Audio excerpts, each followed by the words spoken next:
మిత్రులారా, గత 5 ఏళ్ళు ఆనాటి చీకటి కాలంలో నాతో పాటు అడుగులో అడుగేసి నన్ను ప్రోత్సహించడం ద్వారా ప్రజా రాజధాని అమరావతి ఉద్యమాన్ని ప్రోత్సహించి రాజధానిని ప్రోత్సహించిన విజయవాడ మీడియా మిత్రులందరికీ మరోమారు జై భీములు, ధన్యవాదాలు, నమస్కారాలు. ఈ రోజున ప్రధానంగా ఆంధ్రప్రదేశ్ సోషల్ వెల్ఫేర్ బోర్డు చైర్మన్గా 2 అమరావతి రాజధాని ఉద్యమములో 1631 రోజుల పాల్గొన్న ఉద్యమకారుడిగా మీతో ఒక ప్రధానమైన అంశాన్ని పాలు పంచుకోవడం కోసం మీ ముందుకు వచ్చాను. నిన్న మీరు చూసుంటారు అన్ని దినపత్రికల్లోనూ మీడియా ఛానల్లోనూ ఆంధ్రప్రదేశ్ ముఖ్యమంత్రి గారు చంద్రబాబు నాయుడు గారు ప్రజా రాజధాని అమరావతిలో 2వ విడత భూ సమీకరణ కోసం నిర్ణయం తీసుకున్నారు. ఆ మేరకు కేబినెట్ ఆమోదం కూడా లభించింది. మొత్తం 7 గ్రామాల పరిధిలో 16,666 ఎకరాలను ప్రభుత్వం ల్యాండ్ పూలింగ్ పద్ధతిలో తీసుకునేందుకు నిర్ణయించింది. ఈ 16,666 ఎకరాలతో పాటు ప్రభుత్వానికి సంబంధించిన 3,828 ఎకరాలతో వెరసి 20,494 ఎకరాలను 2వ విడతగా కొన్ని అంశాలను విస్తృతపరచడం కోసం, అది అంతర్జాతీయ విమానాశ్రయం కావచ్చు, లేదంటే ఒక స్పోర్ట్స్ సిటీ కావచ్చు, లేదా ఒక రైల్వే స్టేషన్ కావచ్చు, లేదా రైల్వే లైన్ కావచ్చు, వివిధ రూపాలలో ఈ యొక్క ప్రయోజన కార్యక్రమాన్ని ముఖ్యమంత్రి గారు చేపట్టారు. దీని మీద చాలామందికి చాలా సందేహాలు ఉన్నాయి. నివృత్తి చేయాల్సిన బాధ్యత ఈ ప్రభుత్వంలో భాగం పంచుకుంటున్న, ఉద్యమంలో భాగం పంచుకున్న నాకు కానీ నా సోషల్ వెల్ఫేర్ బోర్డుకి కానీ ఉంది. మిత్రులారా, మీ ద్వారా ఒక మాటే చెప్తున్నా. విభజన తరువాత ఆంధ్రప్రదేశ్కు దేహం మీద బట్టలు లేవు, రాజధాని అనే ఒక బట్టలు లేవు. ఆంధ్రప్రదేశ్ని బట్టలు లేకుండా విభజించి మీ రాజధాని మీరు కట్టుకోండి అని ఆనాటి కేంద్ర ప్రభుత్వం పార్లమెంటులో బిల్లు చేసి పంపితే ఆ పరిస్థితుల్లో చంద్రబాబు నాయుడు గారు ముఖ్యమంత్రి అయ్యారు. ఈ దేహానికి ఒక కట్టుబట్ట కావాలి, ఓ చొక్కా కావాలి, ఓ కండువా కావాలి, ఒక అంగీ కావాలి, కాస్త అవి బాగుండాలి, అవి అందరికీ నచ్చాలి మెచ్చాలి అని డబ్బులు కూడా భూములకు ఇవ్వలేని పరిస్థితుల్లో సాధారణంగా 2013 భూ సేకరణ యాక్ట్ ప్రకారంగా 100% నష్టపరిహారం ఇచ్చి ప్రభుత్వాలు భూములు తీసుకోవాలి.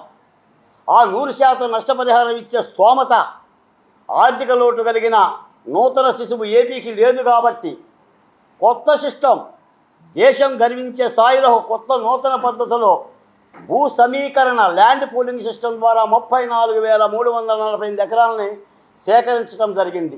అందుకు రైతులు సహకరించారు.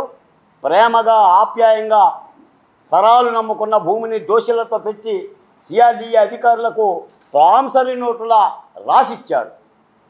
ఆ సన్నివేశంలో అమరావతి పుట్టింది. అంటే ఒక తల్లి కనుక ప్రసవించటానికి పురిటి నొప్పులు ఎలా అయితే పడిందో అన్ని నొప్పులు పడి అమరావతి శిశువు పుట్టింది. 2014 నుంచి 19 వరకు ఈ భూసేకరణ జరుగుతున్నప్పుడు కూడా ఎన్నో నిందలేశారు. ఎందుకు అన్ని వేల ఎకరాలు ఒక అసెంబ్లీ కట్టడానికి, ఒక సచివాలయం పెట్టడానికి 3 ఎకరాలు తీసుకుంటే సరిపోతుంది కదా, ఒక 5 ఎకరాలు తీసుకుంటే సరిపోతుంది కదా. జగన్మోహన్ రెడ్డి గారు అన్నట్టుగా నాగార్జున యూనివర్సిటీలో ఒక 500 ఎకరాలు ఉంది కదా, చుట్టూ అక్కడే కట్టుకోవచ్చు కదా కూడా అన్నారు. విషయం ఏంటంటే కొంతమంది తలదించుకొని కింద చూస్తారు, కానీ కొంతమంది తల ఎత్తుకొని ముందు చూపు చూస్తారు.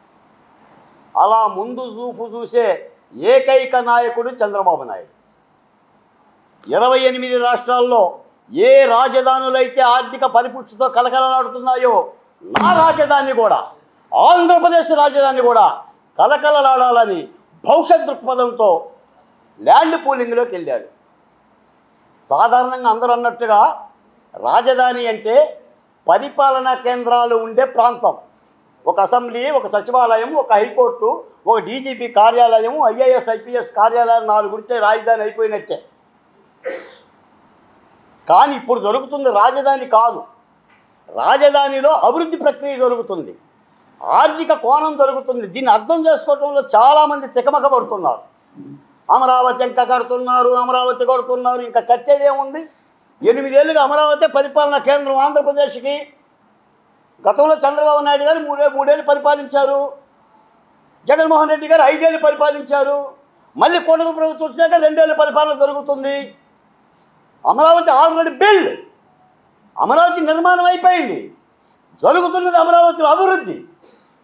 మీకు ఒక మాట చెప్తా, అమరావతి ప్రాంతంలో నేలల్లో బంతిపూలు పూసాయి. బంతిపూలు పూసిన నేలలో కాటన్ వాలీ వస్తుంది. మల్లె తీగలు పందిన పందిట్లలో బిట్స్ పిలానీ వస్తుంది. ఆహ్వానిద్దామా, వ్యతిరేకిద్దామా? నేను ఒక లెక్క చెప్తున్నా మీ ద్వారా. అంటే అమరావతి మీద నిప్పులు కట్టే వాళ్ళకి, ముఖ్యంగా వైసీపీ సోషల్ మీడియాకి, లేదా జగన్మోహన్ రెడ్డి గారికి, ఆయన అనుబంధ శిష్యగణానికి, రాజధాని అమరావతిలో ఎకరం పంట పండిస్తే ఏడాదికి రైతుకు వచ్చే లాభం 1,00,000-1,50,000.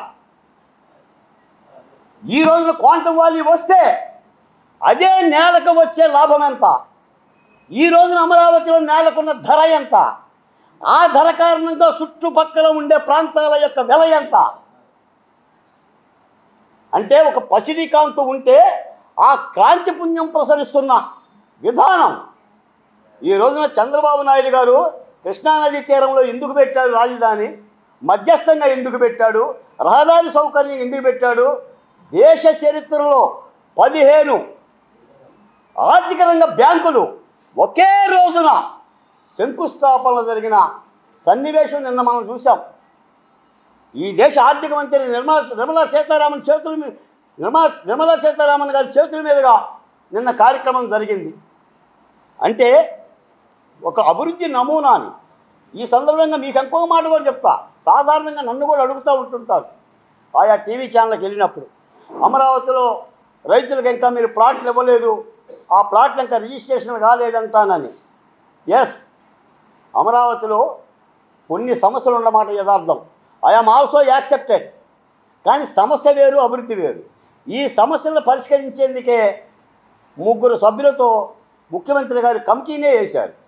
ఆ కమిటీకి కేంద్ర మంత్రిని పెట్టాడు, పెమ్మసాని చంద్రశేఖర్ గారు.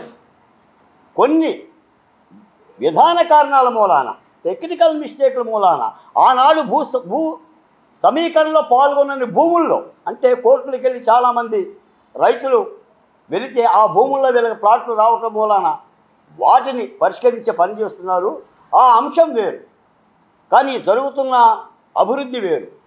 నేను ఒక మాట చెప్తాను మీ ద్వారా. మీకు రామాయణంలో ఆనాటి ఋషులు యజ్ఞాలు చేస్తుంటే, ఋషివలులు రాక్షస మంద మాంస ముక్కలో యువకులు వేస్తూ ఉంటుంటే ఋషులకి ఏం చేయాలో అర్థం కాక విశ్వామిత్రుడి దగ్గర పోతారు.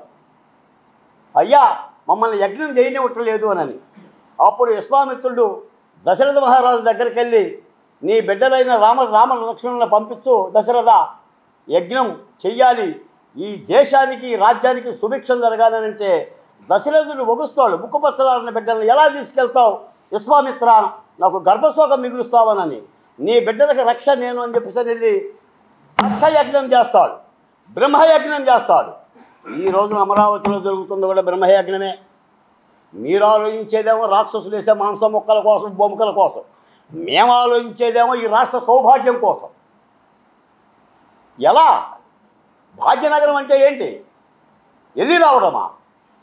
1,00,000 కోట్ల రూపాయల ఆర్థిక పరిపుష్టి. బెంగళూరు అంటే ఏంటి, చెన్నై అంటే ఏంటి, బాంబే అంటే ఏంటి, మరి అమరావతి అంటే ఎలా ఉండాలి? అమరావతి అంటే దేహం మీద ఒక బన్నీను ఒక డాయర్ వేసుకుంటే దేహానికి బట్టలు సరిపోయినట్టేనా? జగన్మోహన్ రెడ్డి గారి ఆలోచనదే. ఒక 500 ఎకరాలు అన్నీ చుట్టూ కట్టుకుంటే గూడు గుట్టాన్ని చేస్తే సరిపోతుంది. కానీ ఇది ఆనాటి కర్నూలులో వేసిన గుడారాల రాజధాని కాదు. ఇది కర్నూలులో వేసిన గుడారాల రాజధాని కాదు. ఇది రాష్ట్ర మధ్యస్థంగా కృష్ణా గుంటూరు జిల్లాలో వెలసిన భాగ్య అమరావతి. భవిష్యత్ తరాలకి నిలబడే విధంగా జరుగుతున్న ఈ ప్రక్రియని అర్థం చేసుకోవాల్సిన అవసరం ఉంది. సమస్యలు ఉంటాయి. ఈ రోజున రైతులకు చెప్తున్నా, రైతుల ద్వారా అన్ని రాజకీయ పార్టీలకి విపక్ష పార్టీలకు కూడా చెప్తున్నా, సమస్యలు ఉంటాయి. సమస్యలు పరిష్కరించుకోవాలి. ఈరోజు సమస్య ఉంటుంది, రేపు ఉంటుంది, ఎల్లుండి ఉంటుంది. కాలానుగుణంగా వస్తున్న విషయాల్లో కొత్త కొత్త సమస్యలు వస్తాయి. కొత్త కొత్త సమస్యలు కూడా పరిష్కరించుకోవాలి. జరుగుతుంది యజ్ఞం కాబట్టి ఈ రోజున ఆ విధానంతో, ఆ దృష్టితో అమరావతిని చూడాలి అనే మాట మీ ద్వారా చెప్పాల్సిన బాధ్యత ఉంది. మిత్రులారా, మీ అందరికీ తెలుసు, ఇది నేను నా అమరావతి అని నేను రాసిన పుస్తకం రణం రక్తం రాజసం. ఈ పుస్తకాన్ని రాష్ట్ర వ్యాప్తంగా ప్రతి లైబ్రరీలోనూ, ప్రతి వ్యక్తి చేతుల్లోనూ, అమరావతి ప్రేమికుడి చేతుల్లో, స్వాప్నికుడి చేతుల్లో ఉండాలని నేను భాషించా, కోరుకున్నా. This is my heart beat. కానీ నాకు ఆర్థిక వనరులు లేక, నా శక్తి సామర్థ్యాలు చాలక రాష్ట్ర వ్యాప్తంగా దీన్ని నేను పంపలేకపోయా. ఈ రోజులు జరుగుతున్న ఈ 2వ విడత భూసేకరణ సందర్భంగా ఆనాడే ఈ పుస్తకంలో నేను రాసిన ఈ అక్షరం ఒకసారి మీరు చూడండి. నాటి విధ్వంసక పరిపాలనలో పాఠాలు, గుణపాఠాలు ఈ రాష్ట్ర ప్రజలు ఆలోచించాలి. అమరావతి మీద మాట్లాడే వ్యక్తులు కూడా ఆలోచించాలి. పాఠాలు, గుణపాఠాలు. ప్రజా రాజధాని అమరావతి ఉద్యమంలో ప్రభుత్వాలకు, రాజకీయ పార్టీలకు, రాష్ట్రంలోని 3 ప్రాంతాల ప్రజలకు ఏమైనా గుణపాఠాలు నేర్పిందా? నేర్చుకోవాల్సిన గుణపాఠాలు ఏమైనా ఉన్నాయా? ఈ మాటలకు నేను పాఠాలు నేర్పిందనే చెప్తాను. గుణపాఠాలు గట్టిగా చెప్పిందనే భావిస్తాను. నాటి విధ్వంసంలో మనం పాఠాలు నేర్చుకోవాలని చెప్పేసి ఆనాడే ఉద్యమకారుడిగా నేను తెలియజేశాను. ఈ రోజున నేను నా ముఖ్యమంత్రికి నేను చెప్పే మాట కూడా ఇదే. అమరావతి ఒక రాజకీయ పార్టీ పథకం కాదు, ఎన్నికల హామీ కూడా కాదు, ఒక వ్యక్తో కొందరు నాయకులు తీసుకున్న నిర్ణయం కాదు. అది రాష్ట్ర ప్రజల సొత్తు, 3 ప్రాంతాల ఉమ్మడి ఆస్తి, విభజనతో అనివార్యంగా దక్కిన తప్పనిసరి పరిస్థితి. దానిపై రాజకీయాలు తగవు, నిందలు అసలు తగవు. రాజధానిపై నిందలు అంటే రాష్ట్రంపై నిందలు. భూములు ఇచ్చిన రైతుల్ని ఇబ్బందులకు గురి చేయటం అంటే రాష్ట్రంలోని ప్రతి ఒక్కరిని బాధించడము అని అర్థం. కాబట్టి ఇది 29 గ్రామాలు, 29 + 7 కలిపితే 36 గ్రామాల సమస్య కాదు. ఇది స్వాంతనం చేసుకోవాలి. నేను కూడా మీ ద్వారా నా ముఖ్యమంత్రికి, క్యాబినెట్కి కూడా పదే చెప్పే మాట, ఒక ఉద్యమ అనుభవంలో నుంచి. చైనాలో విప్లవం జరిగితే మావో సేటింగు ఒక సాంస్కృతిక విప్లవాన్ని ప్రవేశపెట్టాడు. 100 పూలు వికసించని, 1000 ఆలోచనలు సంఘర్షించని అని. అంటే తను స్థాపించుకున్న సోషలిస్టు దేశాన్ని రక్షించుకునేందుకు భావాల పరంగా అందరూ ఏకం కావాలని. అలాగనే అమరావతి మీద పునరుజ్జీవ సాంస్కృతిక ఉద్యమం కానీ, సాంస్కృతిక చైతన్యం కలిగించాలి. అమరావతి భూములు ఎలా అయితే స్వీకరిస్తున్నామో అమరావతిపై వచ్చే సద్విమర్శలను కూడా మేము స్వీకరిస్తాం. మీ ద్వారా మీడియా వాళ్ళకి చెప్తున్నా, దుర్విమర్శల్ని, కుతంత్ర విమర్శల్ని, రాజకీయ విమర్శలను పక్కన పెడతానికి తప్ప సద్విమర్శలను స్వీకరించి వాటిని పరిష్కరించేందుకు కూడా ఈ రాష్ట్ర ముఖ్యమంత్రి సిద్ధంగా ఉన్నారు. రైతులు ఏది చెప్పినా నేను చెప్తున్నాను మిత్రులారా, రాజధాని ఉద్యమంలో పాల్గొన్న వ్యక్తిగా అమరావతిలో ఏ రైతు కంట కన్నీరు వదకదు, ఏ రైతు వగసడు. అలా చేసేందుకు చంద్రబాబు నాయుడు గారు సిద్ధంగా లేరు. అలా రైతులను ఇబ్బంది పెట్టే లక్షణాలు చంద్రబాబు నాయుడు గారి దేహంలో లేవు. ఎకరం 7 కోట్ల రూపాయలకి జగన్మోహన్ రెడ్డి గారు ఈవేళ వేశారు. మీ అందరికీ తెలుసు. రాజధాని భూముల్ని అమ్ముకో చూశాడు, ఎవరూ రాలా. అదే రాజధాని భూముల్ని సెంటు పట్టాలుగా మార్చి భేదాబిక్కి జనాల పేరు చెప్పి విక్రయించే పని చేశాడు. ఎన్నికల కోసం ఓటు బ్యాంక్ చేసే ప్రయత్నం చేశాడు. అయినా కూడా ఆ ప్రాంత ప్రజలందరూ ఆలోచించారు. అందుకని ఒక రాజధానిని రాష్ట్ర ప్రజలు కానీ, మేధావులు కానీ, ఆలోచన పరులు కానీ అది రాష్ట్ర సంపదగా ఆలోచించాలి. ఒక ప్రక్రియ జరుగుతుంది. ఏది తీసుకున్నా ఇదేం సరస్వతి పవర్ ప్లాంట్ కోసం తీసుకున్న భూములు కావు. జగన్మోహన్ రెడ్డి గారు కూడా తీసుకున్నారు 1600 ఎకరాలు. దేనికోసం?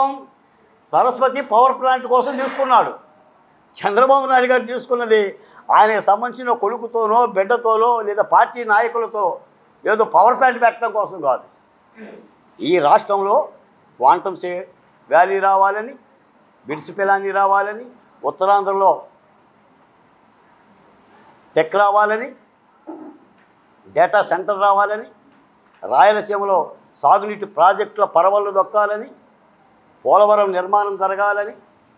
నేను ఒక మాట చెప్తాను మిత్రులారా, ముఖ్యమంత్రిగా చంద్రబాబు నాయుడు గారు బాధ్యతలు స్వీకరించిన నాటి నుంచి ఆయన విశ్రాంతి తీసుకున్న రోజు ఏమన్నా ఉంటే మీరు నాకు చెప్పండి. ఆయన పని చేయకోకుండా సేద తీరిన రోజు ఉంటే నాకు తెలియజేయండి. నిలువు కాళ్ళ మీద ఈ రాష్ట్ర ముఖ్యమంత్రి రాష్ట్రం కోసం పనిచేస్తున్నారు. ఆయన ఇబ్బంది పెట్టినప్పుడు కూడా అలాగనే పోరాడాడు. కాబట్టి అన్ని అంశాలను చెప్పాల్సిన బాధ్యత మాలాంటి వాళ్ళ మీద ఉంది. నేను ఇంకో మాట కూడా చెప్తున్నా, తప్పనిసరిగా మాలాంటి వాళ్ళము ప్రజల నుంచి ఏదన్నా సమస్య వస్తే, సందేహం వస్తే సీఎం దగ్గరికి తీసుకెళ్ళే బాధ్యత మా మీద ఉంది. తప్పనిసరిగా మేము తీసుకెళ్తాం. ముఖ్యంగా ఈ రాష్ట్రంలో బహుజన కులాలు, ఎస్సీలు, ఎస్టీలు, బీసీలు, మైనార్టీ కులాలు ఈ జరుగుతున్న ప్రక్రియని అర్థం చేసుకోండి. రాజకీయ విపక్ష పార్టీల మోజులో పడి, ఫోబియాలో పడి జై జై జై జై అని చెప్పేసి అరవకుండా ఎందుకు జరుగుతుందో చూడండి. నాడు 5 ఏళ్ళు అమరావతి ఎక్కడంటే పుస్తకాలు ఎత్తుకున్నాం. పిల్లలు కూడా ఏం చెప్పాలో తెలియక 4 దిక్కులు చూశారు, తూర్పు, పడమర, ఉత్తర, దక్షిణం. ఈ రోజున రాజధాని అమరావతి అంటే నాది అని ఈ దేశం గర్వించే విధంగా దేశం చూస్తుంది. పరిశ్రమలు వస్తున్నాయి. అందుకని చాలా సత్సంకల్పంతో జరుగుతున్న ఈ యజ్ఞానికి రాష్ట్ర ప్రజలు కానీ, రైతులు కానీ అందరూ హారతి పట్టాల్సిన అవసరం ఉంది. తప్పనిసరిగా ఈ ప్రాంతంలో నేను చివరి మాట చెప్తా. కృష్ణా, గుంటూరు జిల్లాలలో కృష్ణమ్మ నదీ నీళ్లు తాగినందుకు, ఈ నేలలో పుట్టినందుకు నేను గర్వపడుతున్నా. నిజానికి ఈ ప్రాంతం కాబట్టి దీన్ని ప్రాంతీయవాదంగా భావించమాకండి. నిజమే చెప్తున్నా. ఈ ప్రాంతం కాబట్టి ఒక ప్రభుత్వం అడిగితే రైతులు భూములు ఇస్తున్నారు. కానీ ఇది మరో ప్రాంతం అయితే కలహాలు, కల్లోలాలు జరుగుతాయి. సెంటు భూమి ఇచ్చేందుకు ఏ రైతు ఇష్టపడడు. ఎకరాలు ఈ రోజున సందేహాలు కూడా తీర్చుకొని ఇస్తున్న దానిని రాష్ట్ర ప్రజలు, మీరు ఏది అడిగినా సమాధానం చెప్తాను, ముందొచ్చి కూర్చోండి సార్. ఏంటి రాష్ట్ర ప్రజలు అర్థం చేసుకోవాలని, అంటే ఈ జరుగుతున్న కార్యక్రమం మీద పడుతున్న ఈ నిందలకి ఒక సమాధానం చెప్పాల్సిన బాధ్యత కూడా రాజధాని ఉద్యమకారుడిగా నా మీద ఉంది. నన్ను చాలామంది అడుగుతున్నారు ఫోన్లు చేసి. కాబట్టి మీ ద్వారా, పాత్రికేయుల ద్వారా ఒక వివరణ ఇవ్వాలి. తప్పనిసరిగా బాధ్యత పడే ప్రభుత్వమే తప్ప బాధలు పెట్టే ప్రభుత్వం కాదు. మేము ఎవరో అర్ధరాత్రి పూట అరెస్ట్ చేయాల, ఎక్కడా ప్రభుత్వం గోడల దోకల, ఎక్కడా ప్రభుత్వం కళ్ళు కప్పి ఫైల్స్ వచ్చినా కూడా కారుల్లో తిప్పల, ఏ ఎంపీని అరెస్ట్ చేసి గుండెల మీద దొక్కల. సిట్ వేసింది, ఏసీబీ వేసింది, సిఐడి వేసింది, కోర్టులకు వెళ్ళమని చెప్పింది. కింది కోర్టు, మధ్య కోర్టు, పై కోర్టు వెళ్ళారు. కోర్టులు కూడా వెళ్ళండిరా బాబు, వెళ్ళి సరెండర్ అవ్వండి అంటే సరెండర్ అయిన సందర్భాలు మీ అందరికీ తెలుసు. ఎవరెవరికి ఎంతెంత అవకాశాలు ఇచ్చి ప్రభుత్వం చట్ట ప్రకారంగా జరుగుతుందో. ఇంకా నేను వేరే అంశాల్లోకి పోను. ఈ రాష్ట్రంలో ఏమేమి సిట్టు జరుగుతుంది, తిరుపతి వెంకన్నయ్య దేవుడి యొక్క పవిత్రతని ఎలా పాడు చేశారో, లేదా మద్యం పేరు మీద ఎలా డబ్బు సంపాదించారో నేను ఇవన్నీ చెప్పదలుచుకోలేదు.